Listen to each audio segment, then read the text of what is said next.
Mình dịch ra sang tiếng Nhật. Thank you for waiting. Now we'd like to start the second session. The title of this session is City Operation through Utilization, Voluntary Local Review, and Well-being City Evaluation Indicators. The session will be moderated by Ms. Kataoka from Institute for Global Environmental Strategies. As a keynote speaker and panelist, we have Mr. Ken Akaoka from the city of Yokohama, Mr. Minh Tuong from the city of Da Nang, Vietnam, Mr. Takehiro Nagumo from Smart City. At this moment, I'd like to pass the mic to the session moderator, Ms. Kataoka. Please start the session. Thank you very much for the introductions. Thank you very much. Again, my name is Yatsuka Kataoka, the moderator of today's session. So our session is about the SDG, Voluntary Local Review, and also the indicators. So title is City Operation through Utilization of Voluntary Local Review and Well-being City Evaluation Indicators. So as introduced, we have three distinguished guest speakers. So I will introduce them later. So before the starting session, I would like to show the very short introduction.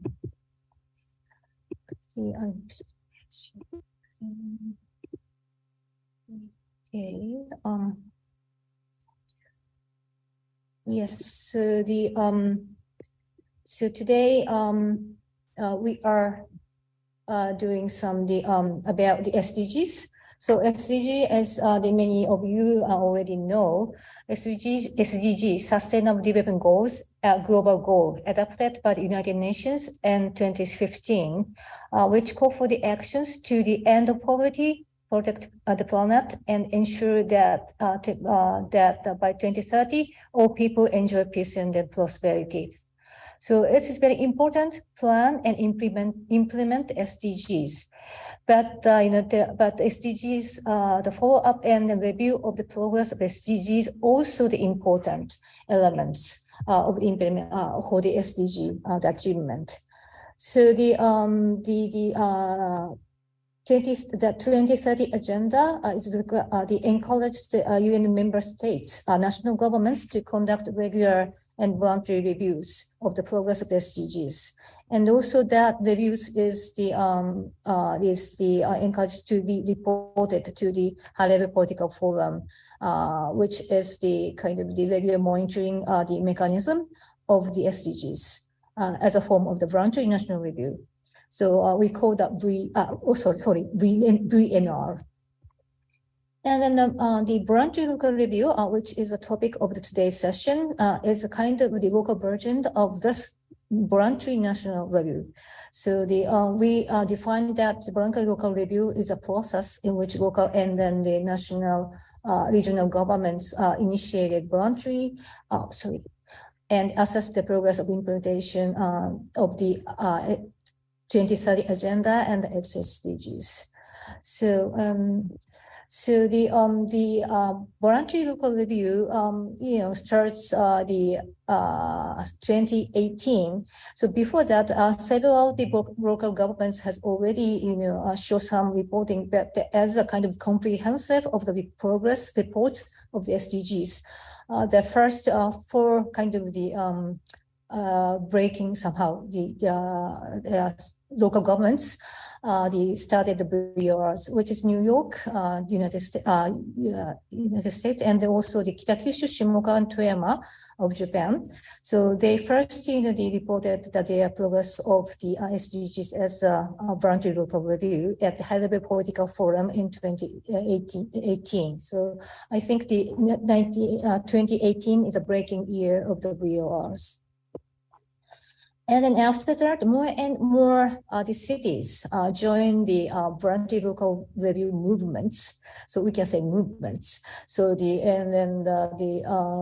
number of the cities doing the voluntary local review is increasing every year.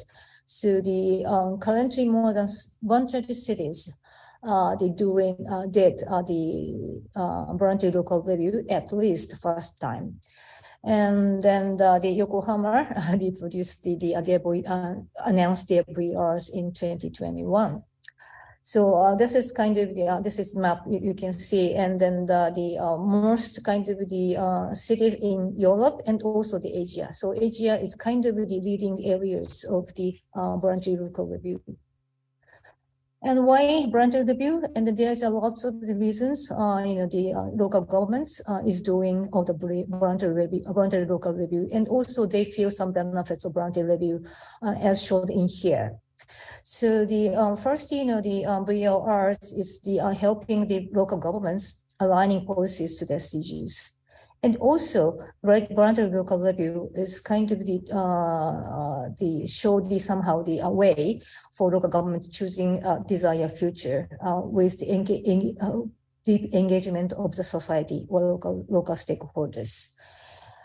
And then the other part of the importance of the VLRs, the monitoring process or progress of the SDGs, and then setting the baseline for the monitorings.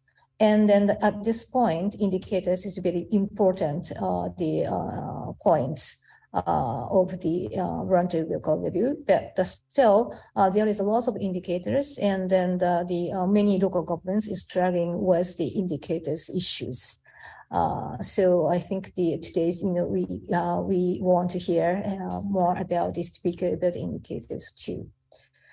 So this is my introduction. So the voluntary local review things, maybe next speaker, Mr. Akaoka, will show somehow the benefits and also the of the VLRs, why VLRs based on the Yokohama's experience of doing the VLRs.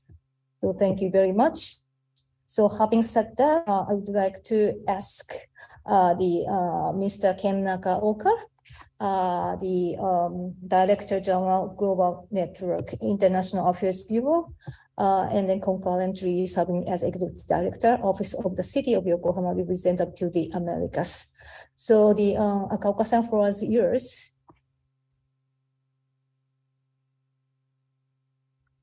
Thank you, Kataoka-san.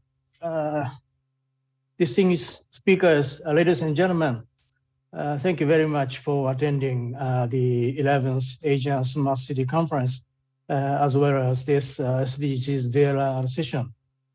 As Kataoka-san introduced, I am in charge of Yokohama's international partnership and concurrently stationed in our New York office to represent Yokohama in the North and South America. So it's midnight here in New York.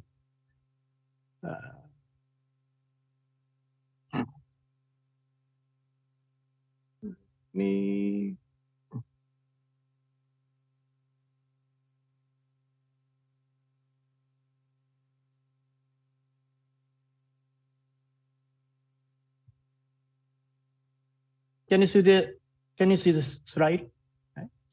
Yes. Today, I'm pleased to have an opportunity to elaborate Yokohama's experiences to creating and using VLR, focusing on three main points. Why VLRs, which means why we launched it, policy and enabling environment, how we made it, and spotlight and beyond the report, which means what we've done so far for global goals. Let me start with why we launched VLR. As first, I would like to introduce our mayor's commitment, ensuring the long-term durability of the SDGs agenda is one of the common agenda for all who engage in progress and SDGs. Our Mayor Yamanaka presented that VLRs are great opportunities for leaders to show their commitment and determination to the global goals. Why VLRs? I would like to point out three aspects of the VLR. VLR as a city management process, VLR as a commercial tool, VLR as a global movement, In other words, we can use a VLR to verify SDGs progress and improve future policy making. We can share the know-how we develop to contribute to global solutions. And the hope is that VLR can help disseminate local voices and actions to the world. The next topic is Yokohama's internal environment for promoting the SDGs and developing the VLR. The city faces a variety of administrative challenges, but I can say that the most significant challenge now is the major demographic shift. In Japan, a decline in population has been observed, even more serious in the decline of the working age population and increase of the elderly population. Facing those structural issues, the city of Yokohama is conscious of the SDGs in all measures. And in 2018, it formulated a strategy called Modern Term 4-Year Plan with the SDGs in mind. In parallel with that, Yokohama was selected as one of the SDGs future cities. One of the SDGs future cities by Japanese government. The process of implementing and reviewing both programs led to our first VLR. The first thing we did to promote the SDGs in our city was to map and align the city policy agenda with the SDGs. Many other leading cities have also conducted a mapping for the goals too.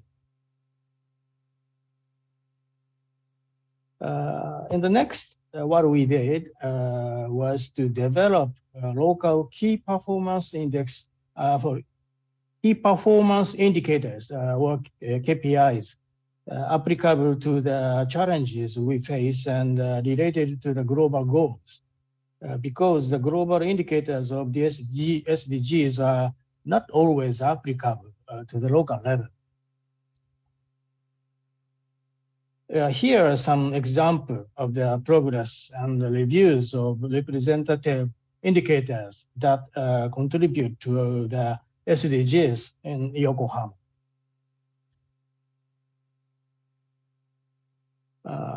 For your good reference, working group of the Japanese government created a local indicators list based on the global indicators. In Yokohama's VLR report, we summarized the baselines of Yokohama's status according to these indicators in the appendix, and it forms the most purely data-intensive part of our VLR.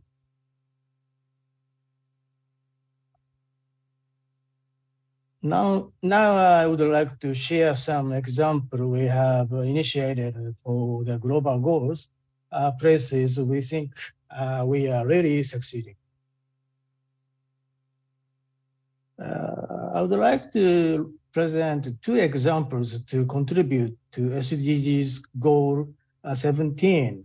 Upper left, the Yokohama SDGs Design Center was established and is operated jointly by the city of Yokohama and private sectors, and runs projects connecting new tech to regional issues. The center has collaborated with its various partners. Upper right, the YSDGs certification system support SMEs or small and medium-sized enterprise and others focused on the SDGs on their financing and public procurement. The certification is expected to be able to be used as important non-financial information in the evaluation by finance institutions. Whiteboard program.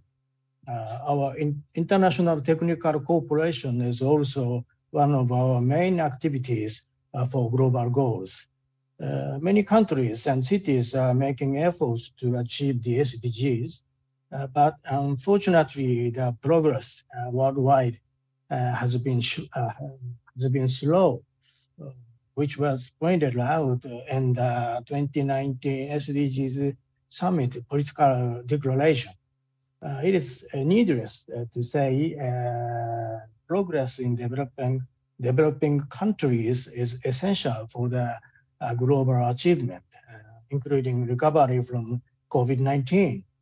So intercity cooperation is even more important than it already was. Yokohama City has initiated the Whiteboard program, which will work to solve urban issues that are occurring in emerging cities in Southeast Asia. This will be achieved through partnership that transcend national borders and sectors by cooperating with progress in Yokohama, by cooperating with companies in Yokohama. We are now deemed that our joint effort with partner cities will be more accelerated today. The most aggressive partner city, Da Nang City, is kindly joining us today.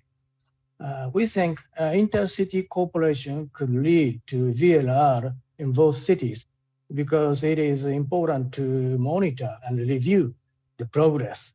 And these cities could reflect that into their own VLRs. In terms of being a communication tool, anyone around the world can access previous VLRs through the UNS and other websites, as well as IGCs, especially for cities in which English is not the first language. Cities can share their own best practices and challenges in their own words with the world through VLRs. For leaders, producing VLRs shows to the world their communication. VLRs shows the world their commitment to the SDGs, a stance that I believe devises international recognition.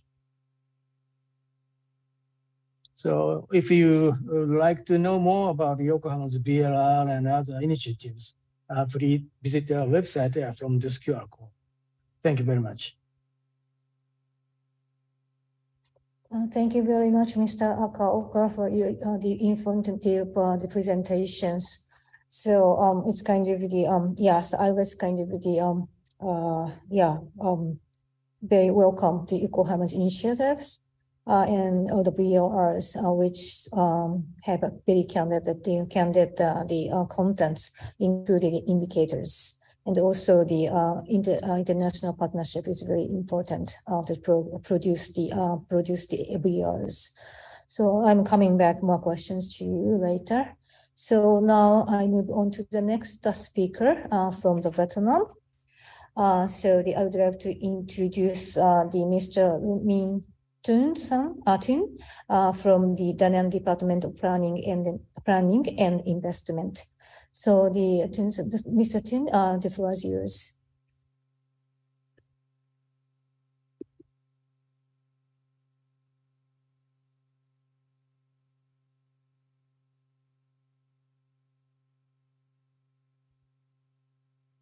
Mr. Tuong, could you unmute yourself?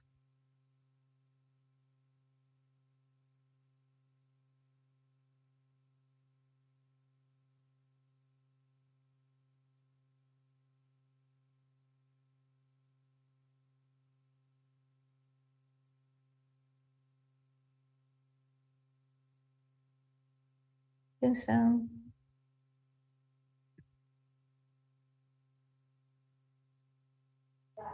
Can you hear me? Yes, yes, we can hear you. Yeah, and then could you, if possible, could you make the slides at the screen mode? Yeah. Thank you. Is it okay? Yeah, if possible, you can make it slide mode. Click this.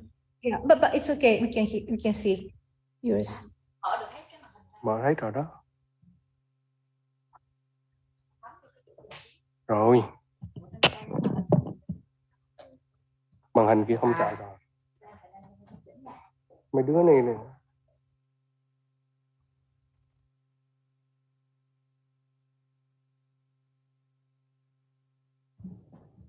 Em chỉnh nó đi.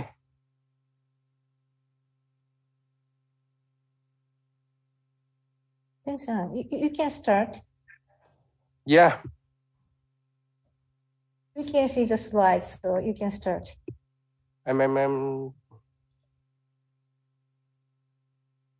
được chưa? We can stay. Yeah, em chỉnh giùm anh đi. Yeah.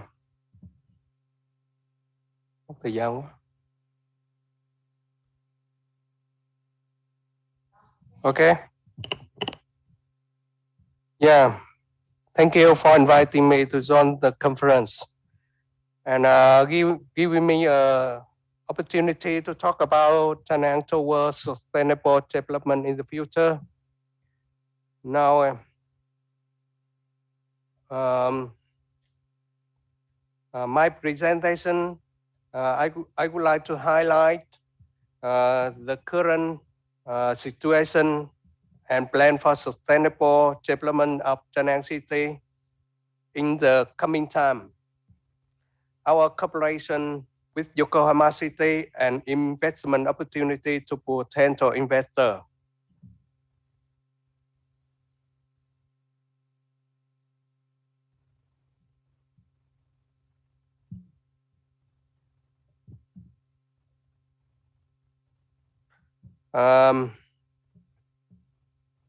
Mấy đứa này cũng áp.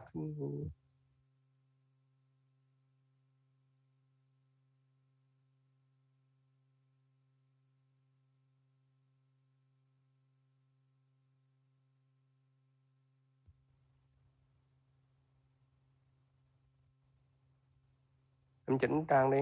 Em chỉnh qua trang thứ hai đi. Yeah, sorry about the slide.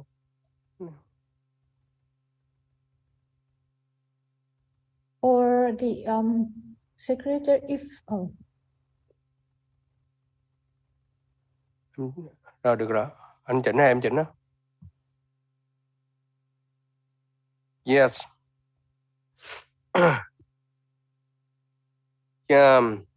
Da Nang City is one of the 5 biggest cities in Vietnam.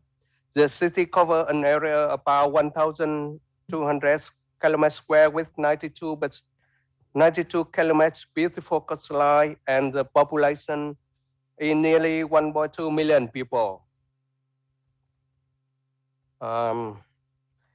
Despite being negatively impacted by COVID-19, the city economy still recorded significant economic change and fast recovery in 2022.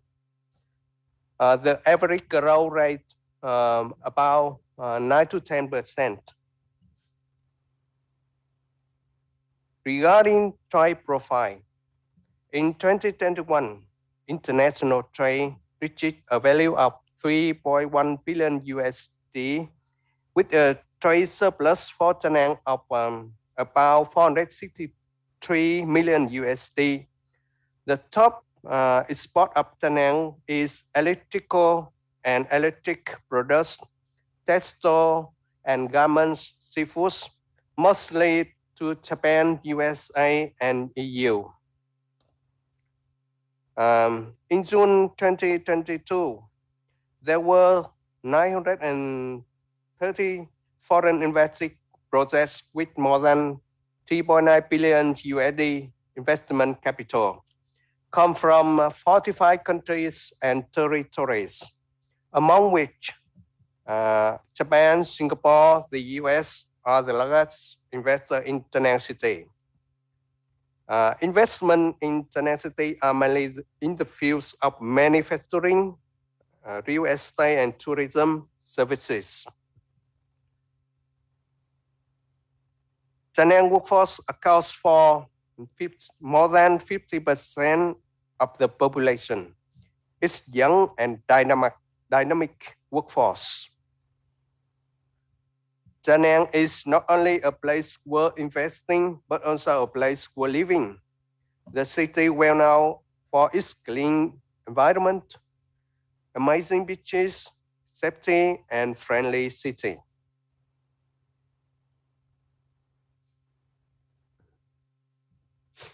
In the endeavor to achieve 2030 agenda and the sustainable development goals, the Vietnamese government issued the National Action Plan, which 115 targets were selected from the 169 targets of SDGs. However, despite guiding policy and really budget expenditure for sustainable development, there remain a lot of shortcomings to improve.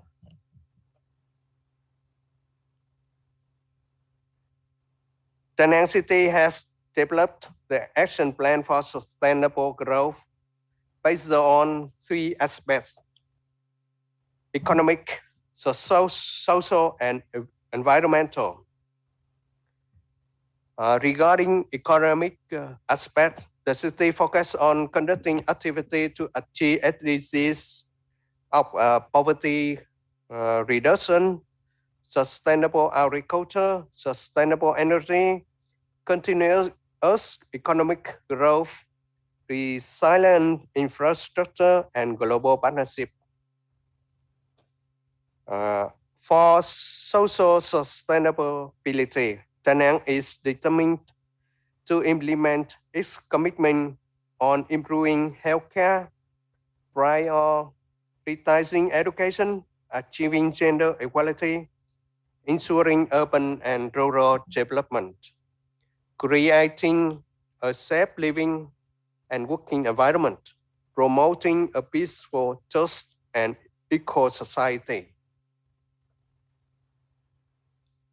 In terms of environmental aspect, in response to significant threat posed by climate change, Da Nang has issued numerous policies on management of water resources and sanitation for all, sustainable production and consumption models, conservation and sustainable use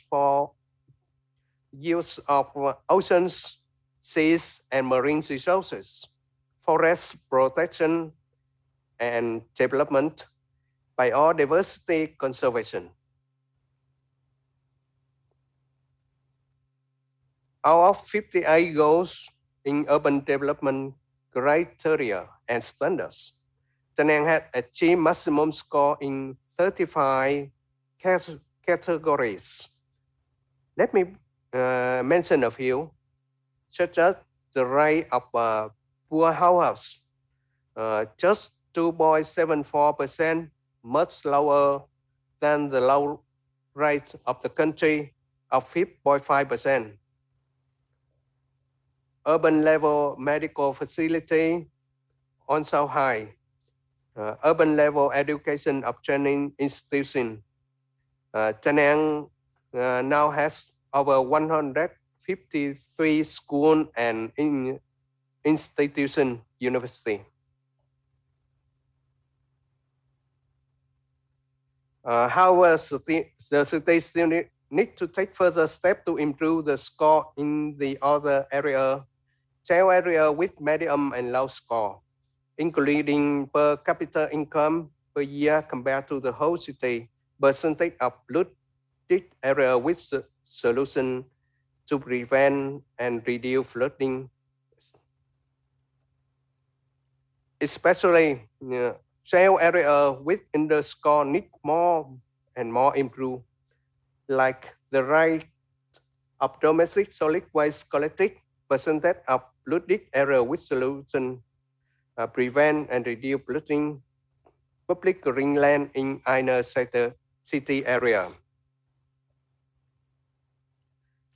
To the future development orientation, Da Nang says it's going to become a major ecological and smart city, a center of entrepreneurship, innovation, and a coastal city worth living in Asia, based on three main pillars: high-tech industry, tourism and high-quality services, and marine economy, and with 5 key economic sectors like tourism and high-quality services associated with real estate and resort, seaports and airports associated with logistics services, high-tech industry associated with smart city and startup, information technology industry associated with digital economy, high-tech agriculture and fishery products. Yeah. Especially, we would like to express my gratitude to Yokohama for your great support for Da Nang City on our sustainable urban development project.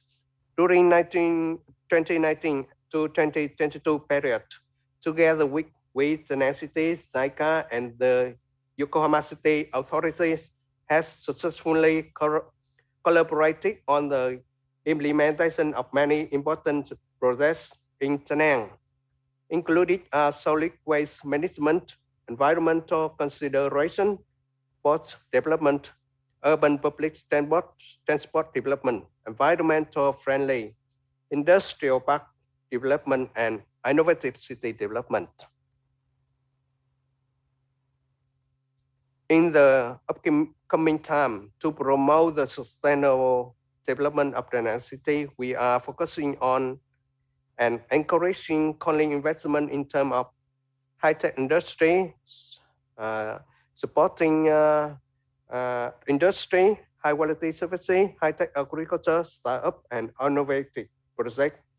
Some projects calling for investment under the form of PPP are railway station recollection and urban reconstruction, urban railway construction of tunnel through the airport, building a high-quality oncology hospital. Yeah, thank you for your attention, and I'm happy to discuss this further with you later. Thank you very much. Thank you very much, Mr. Tensan. Thank you very much. So really very informative the presentations, and then we are very. I'm very kind of encouraged to hear that the Da Nang City has already aligning your developing policies with the SDGs. And also they set some key, identified some KPIs and indicators for the monitoring the progress.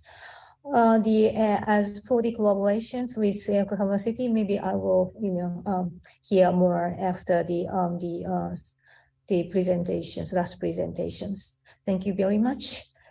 So the next speaker is the Mr. Takehiro Nagumo. He is Executive Managing Director of the Smart City Institute of Japan. So he introduced the very important aspect, of the SDGs and then the sustainability that indicator, especially the well-being related things. So, Mr. Nagumo, the floor is yours. Thank you for the kind introduction. So let me talk about the latest development in Japan, led by the Japanese national government in collaboration with the Smart City Institute of Japan. And a little bit about myself. I'm the Executive Managing Director at the Smart City Institute of Japan, and also working closely with the national and local governments, and have several positions at academia as well. And the first point I would like to touch upon is the national agenda, which is called Digital Garden City Nation Initiative. You can see in the schematics, this is the funny structure, but this is like the watermelon cut into half and placed onto 2 layers of tray. And the tray part represent the digital platform, so to speak. And the watermelon part represent digital solutions given to citizens at every aspect of the life events, from the birth to the death. And the latest development relates to the upper corner, as surrounded by the red dotted line, the measurement of the well-being of citizens. This is to say, what happened if we implement the smart cities in the city? Does it really enhance the well-being and the livability of citizens? This is where idea comes in. And we used to pay attention to the medium 2 layers on this schematics, digital layer and a social infrastructure layer. And nothing is wrong with that attention, but we might have missed the most important part as indicated at the top of this schematic, human and society layer. What happened is that we might have talked too much about technology dreams and forgot about the impact that technology brings in to the daily life of the citizens. So to speak, well-being of citizens, livability of the city. This is at the core of this presentation. And this chart explains kind of background.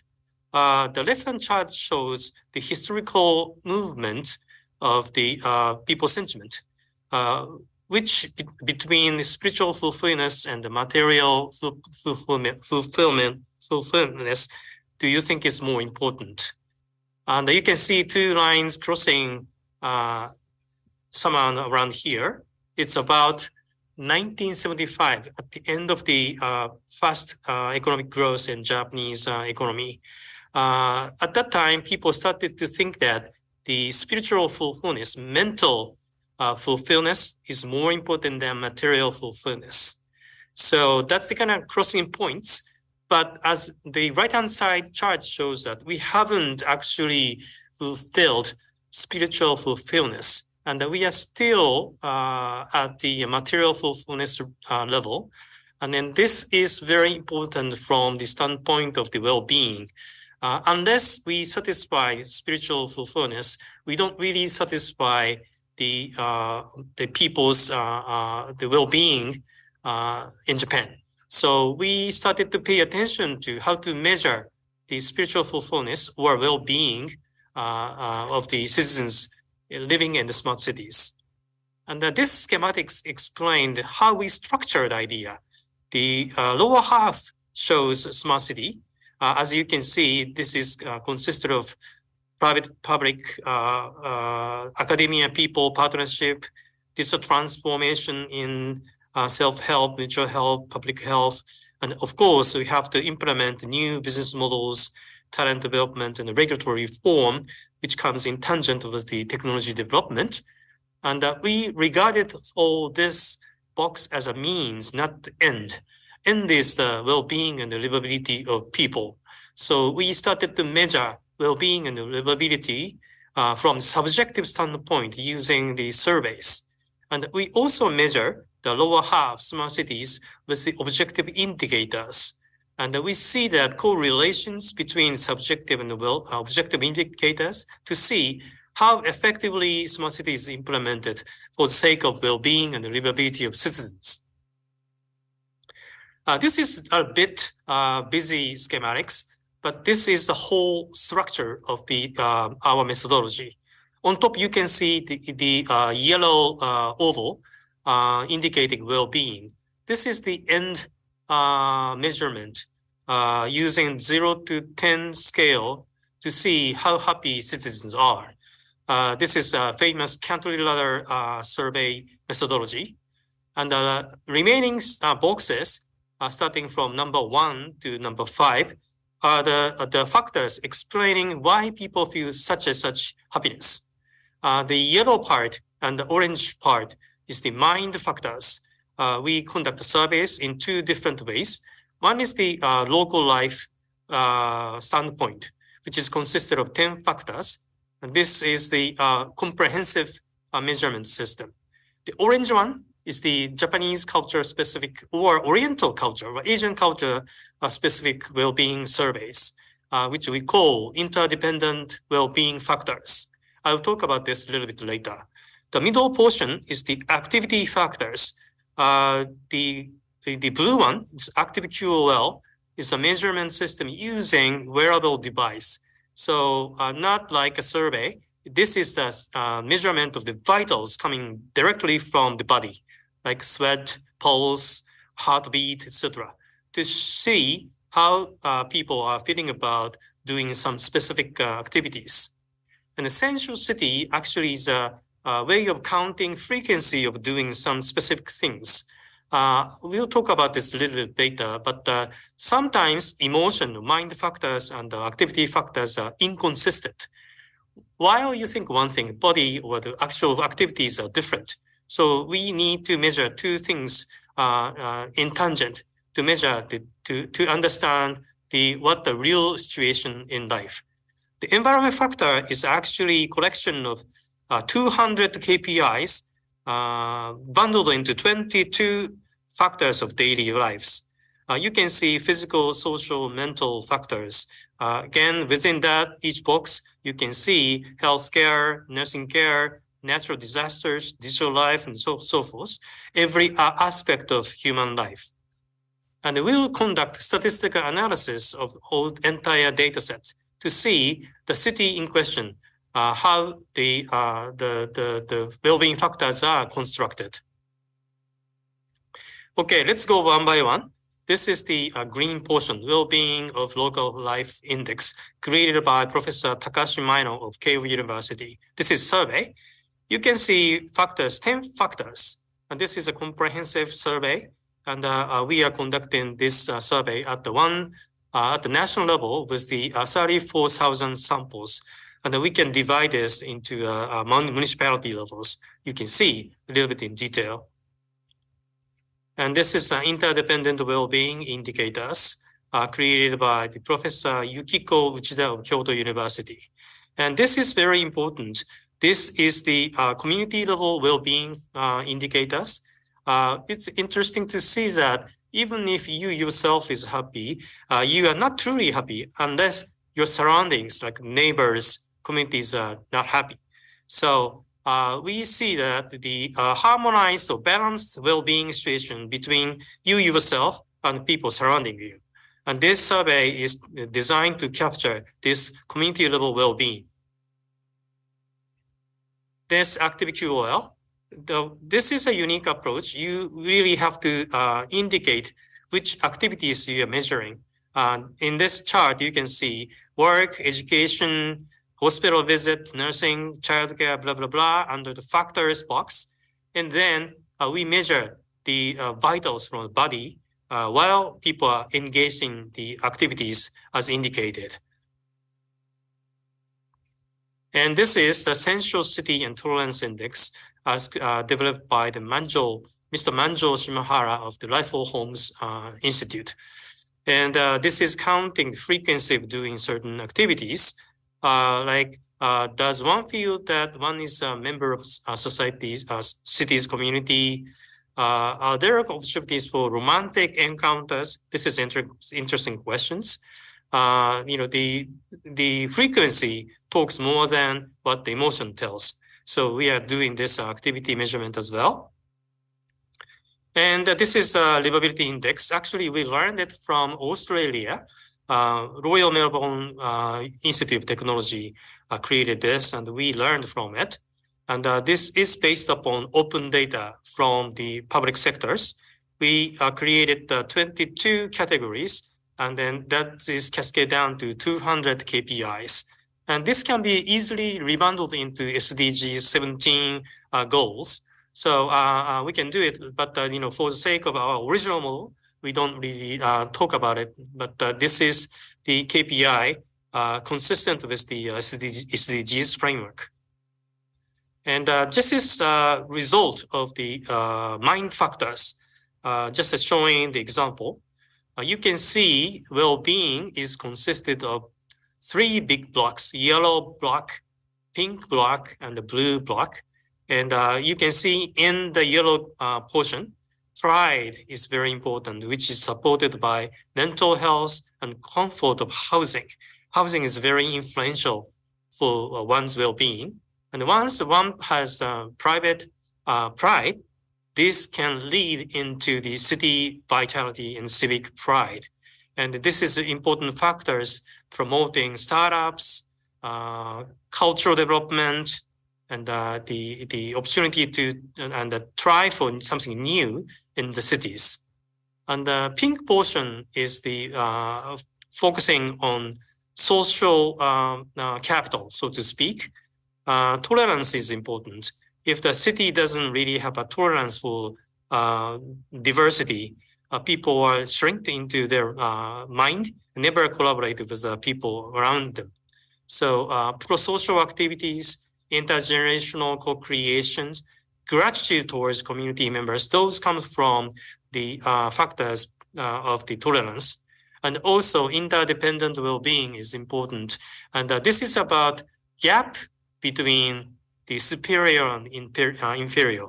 Oftentimes in the Western world, people talk about economic gap, but in Japan, we found out that the mental gap is very important.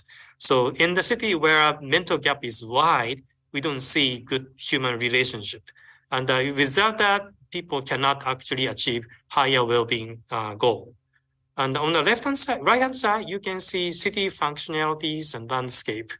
And the convenience of the daily life, such as clinics, hospitals, and public transformation, and trusting local governments, those are important factors affecting the satisfaction with life in the regions. And we find out that three as tangent consist of the well-being of citizens. This can be also seen this way. This is a dashboard we created for the cities. This is open to everyone, so anyone in the world can take a look at this. And this is a sample case from city of Yokohama that anyone can take a look at it. And as lines are green, this is the local well-being of local life example. You can see the spider chart shows category by category measurement, and which is cascaded down to more detailed analysis, question by question. And then this can be divided into different age groups and the genders. I'm showing you this by age groups, 20s and 30s in the left, and 40s and 50s in the middle, and 60s and above, and in the right-hand side. So even if in the same city, people are feeling somewhat differently. So when the city is trying to formulate the strategy to policy to improve the well-being of the citizens in the city, this can be taken into considerations. And this can be also divided, can be seen from the geographical dispersion standpoint. Again, this is the case of city of Yokohama. As you can see, dotted line on the map, dotted points, dots in the map. The left-hand side shows the western part of Yokohama, typically Minato-Mirai area, the most urban area in the city, as opposed to the right-hand side, the residential area. So you can see the shape of the spider chart and the graphs are very different. So geographical gap can be also observed from this apparatus. Likewise, the western part and the southern part are different in characteristics of well-being. And this is central city portion. You skip this, but you can see the same analysis can be done for each of the 4 survey results, right? The age group differences, the geographical differences, so forth. And this can be compared to any city that the one can choose. This is Shibuya, Kawasaki, Osaka, Kobe, etc., etc. So you can see, we easily find out the characteristic of the city. And this is the livability indicators. So the objective assessment of the city of Yokohama. This is not official analysis by the city of Yokohama. I created this for the sake of this presentation. Rather than using any other cities, I think the use of Yokohama will be easy to understand from the audience standpoint. The Yokohama City has a digital lifestyle, the business creation, urban landscape. Those are the kind of strengths, while the coexistence of nature may be a little bit weak. So you can see objective assessment, 360 view using the open data. And this is also comparable to any cities that one can choose. Then you can cascade down to each individual KPI level. This is a physical health part, like healthcare, nursing care, etc. The 50 is the average, and the right-hand side is the something higher than average, and the left-hand side is lower than average. This is the statistical analysis using the quite simple statistical analysis. You can see the characteristics from the physical standpoint. This is a social healthcare health standpoint. Again, you can see 50 in the center, above or lower. You can see the characteristics of the city of Yokohama. And that's the mental health. You can see the strengths of Yokohama is number of startups originated from the university. This is very high number. And also you can see proportion of artists and writers. This is also strengths. And diversity index shows also the strengths as well. So this is, and we are encouraging other cities to do workshops, to implement these indicators to assess where it stands today and where it wants to go towards the future. And currently, under the Kishida administration, 27 leading smart cities in Japan, as selected by the Garden City Nation initiatives, are implementing this livable well-being city indicators. This is mandate for 27 cities.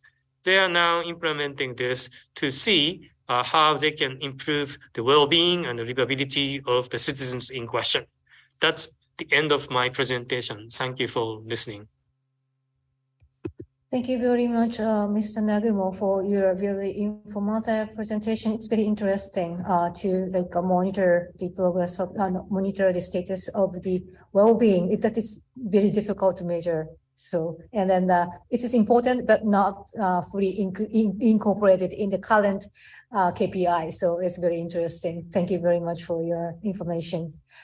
So, yeah, we go into the discussion points, and then I would like to ask one question to each speaker.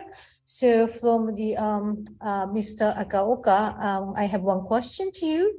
And then, Mr. Tuong introduced the cooperation between Da Nang and the Yokohama, and then it's very well-known good practices of international collaboration in environmental sector in the world and Asia. So I would like to hear a little bit more about the what kind of outcome you got from the collaborations, and also if there is the challenge and opportunities, we'd like to hear from you. Thank you very much. Thank you for the question. At first, I'd like to extend my appreciation to Mr. Minh of Da Nang City. We, the two cities, have developed a very deep relationship of trust. Let me show you this presentation.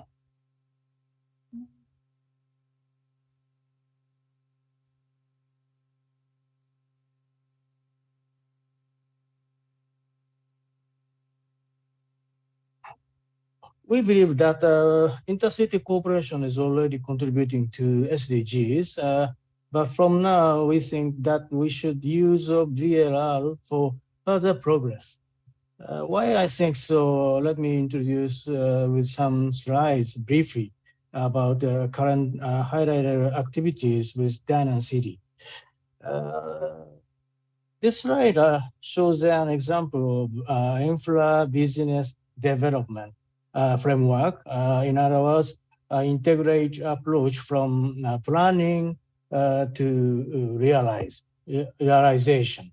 We have been involved from assisting in the development of city master plan and then through dialogue, research, and pilots to promote infrastructure business.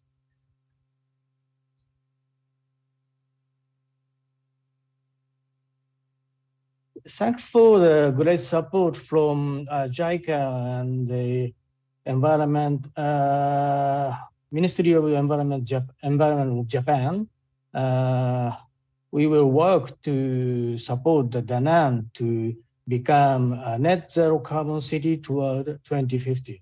We strive to provide technical cooperation from a perspective of the city as well. So from the perspective of the city as a whole, rather than from the perspective of the single project unit, we believe that this perspective is one in purpose with the SDGs and VLR. We aim synergistic efforts to climate change initiatives contributing to various SDGs. Here are some examples of technical cooperation. I'd like to introduce 3 projects in which we have engaged in dialogue and co-creation with citizens, the private sector, and the academia. This first example is energy saving project at the buildings and factories. Yokohama-based Osumi Corporation now provides energy efficiency and energy conservation monitoring services. This project contributed to achieve the SDGs Goal 9 and 13. A second case is a public awareness program on green energy with citizens. The Yokohama National University and the Osumi Corporation is now conducting the program, which is supported by JICA. This contributes to achieve the goals, SDGs goals 7 and 13. Third case is the project promoting source, which means garbage, promoting source separation and recycling. This project is conducted by Aegis and Yokohama City and contributed to goal 12 and 13. Please allow me to repeat that our intercity cooperation is already contributing to those local SDGs. But from now, we think that we should use VLR for further progress.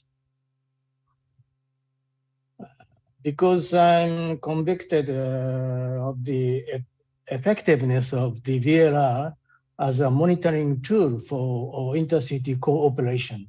Looking ahead, this is just concept, but we think a stepwise approach is useful.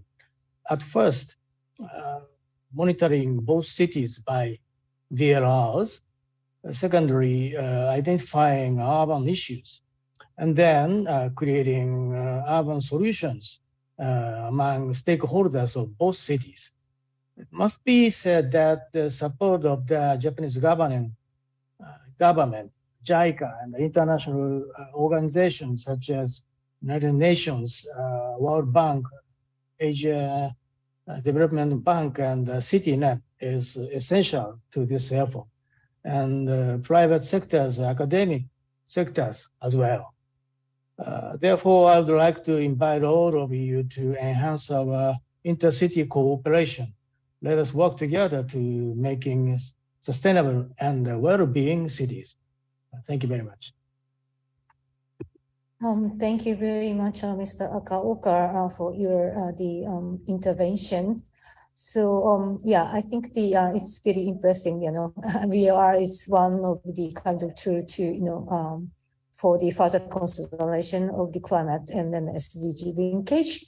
And also it's interesting here that the VLR could be the monitoring tool of the international cooperation. That is new aspects. So thank you very much for your interventions. And the next question to the Danan, the representative, and then Tunsan. So yes, Mr. Akaoka invited all cities to join the VLR's movements for the international cooperation. So are you interested in conducting the VLRs in Danan City? And then also why, if yes, why Danan City is get interested in the voluntary local reviews? So this is a question to you.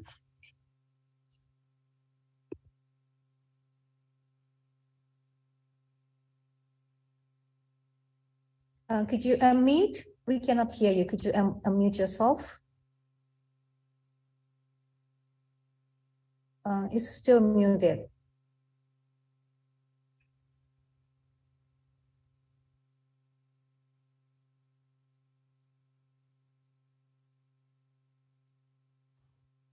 Can you hear? Oh, yes, I can hear. So, yeah. Yeah, thank you for your questions. There are mainly two reasons we are interested in VLR. The first reason is Da Nang towards to be a specially city with environmentally friendly, to be a city with worth living and worth investing. Secondly, VLR can be used to communicate with all stakeholders, and also if we make VLR, the city will be the first city in Vietnam to do it. And it is good for Da Nang City in promoting, tracking, and reporting on SDGs progress. Yeah. Thank you. Thank you very much for encouraged statements. You are very interested in the VLRs, and also the points you raised is the kind of the essence of the VLRs and also the benefits of VLRs. So yeah, so thank you very much for interventions. So I move on to the next question to the Mr. Nagumo. Yes, then the Tunsan say about the yeah, so the Da Nang city's worth of living. So I think the well-being is a very important elements to the livable cities. And then we heard the indicator you shared with us. It's introduced already in Japanese cities, but how about the kind of is it possible to transfer it to the other countries like Vietnam? So yeah, could you explore a little bit more about the applicability of the indicator to the other country? Yes, thank you for the question. Yes, this is completely applicable to any cities in the world. And actually, it's been already in progress with one of the cities in Finland called Tampere City. And of course, each city have to customize a little bit as relevant to the local culture, but the basic framework may be, the straightforward to translate. So I will encourage those who are interested in this framework to take a look at it, and we are more than happy to share our experiences with cities abroad. Thank you very much. So maybe I ask one more question to you related to your answer. It seems that the cities want to introduce that indicator, need some more kind of the data, and then a lot of data seems to be necessary. So what is the how to what extent it's difficult for not difficult what is necessary for the local governments who want to introduce that indicator? What is kind of the basic indicator, or what kind of information is necessary to introduce that indicator? Yeah, it's a good question. Actually, the livable well-being city indicator is consisted of two large data sets. One is the subjective well-being data, and the other is the objective livability data set. And the latter one is very simple. As government collect the data, as long as it becomes open data, it can be easily calculated to be indicators. So it's dependent upon the availability of open data at the city. And the most difficult part, challenging part, is the subjective well-being part. The survey has been already created by us, so you can translate it into local language and use it, maybe with some local customization. But the data collection is a survey. So you really have to send the questionnaire to citizens and ask them to answer to get the data. Of course, 100% collection is impossible. So you really have to choose which, how many percentage of the population can answer. And you have to bear the cost of conducting the survey. This is the difficult part. That's why not many cities in Japan have conducted before. We, as a Smart City Institute Japan, a not-for-profit organization supporting smart cities, have conducted national level survey for the first time in Japan. So whether or not the country can conduct this survey is a key question, as long as the subjective well-being data collection is concerned. Okay, thank you very much. Yeah, it is a clear challenge. The clinical challenge is clear, but I think worthwhile for us to challenge it, because that is very important to see the well-being related indicators. Thank you very much. So I think that we have only 3 minutes left, and then it seems that there is no question from the audience. So I would like to ask each speaker to just one word for just 1 minute. So the maybe can I ask maybe the Tuong-san, Danan first. So yeah, I think you are interested in VLR. So how is Danan City planning to formulate the VLRs? That is I would like to ask that comment from you as a last comments. Thank you. Yeah. We are looking forward for support from international organizations and knowledge share from the cities who already formulated the VLR, such as Yokohama City. We can have a chance to approach and implementation. So now we are think that helping from Yokohama experience. Yeah. Thank you. Okay. Yeah, thank you very much. So the next again, and then before the Akaoka-san and Nagumo-san, could you make one final words about the expectation of the introducing your indicator or in relation to the voluntary local review?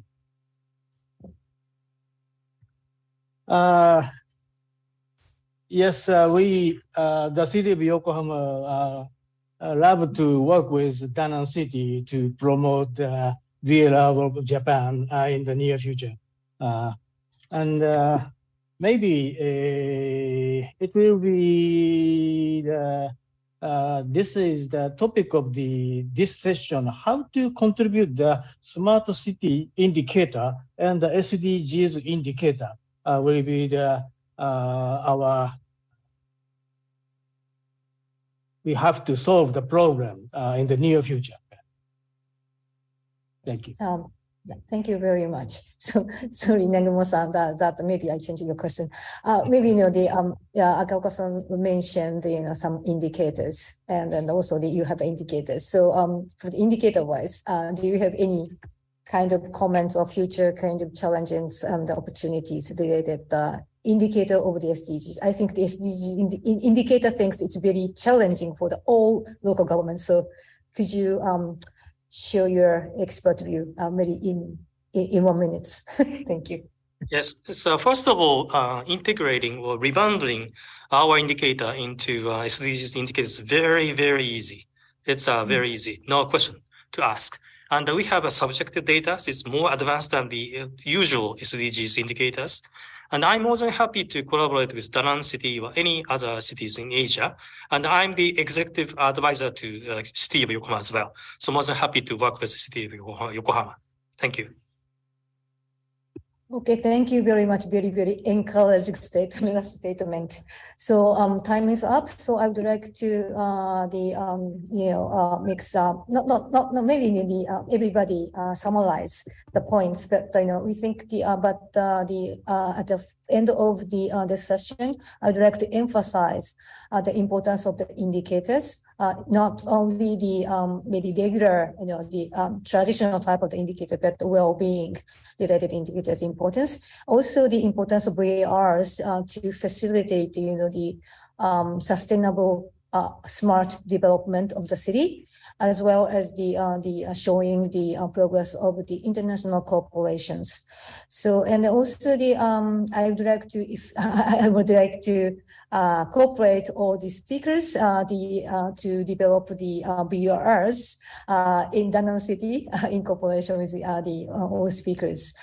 And then finally, I would like to emphasize the importance of the support of national and international kind of organizations to conduct the voluntary local reviews and also the indicator development for their own. So maybe not only the local government cannot do anything. So maybe all kind of stakeholders get together and then with support of national and international governments, international organization. So having said that, I would like to thank you for all speakers again, and also thank you very much for the audience for your listening to us. So thank you very much, and then I would like to conclude this session. Thank you. Thank you very much. Thank you very much. Thank you everyone for joining the SDGs VLR Wellbeing session. The next session will start in about 8 minutes from 3:50 p.m. Japan Standard Time. The session will be moderated by World Bank, and the session theme is designing agile cities for greater livability.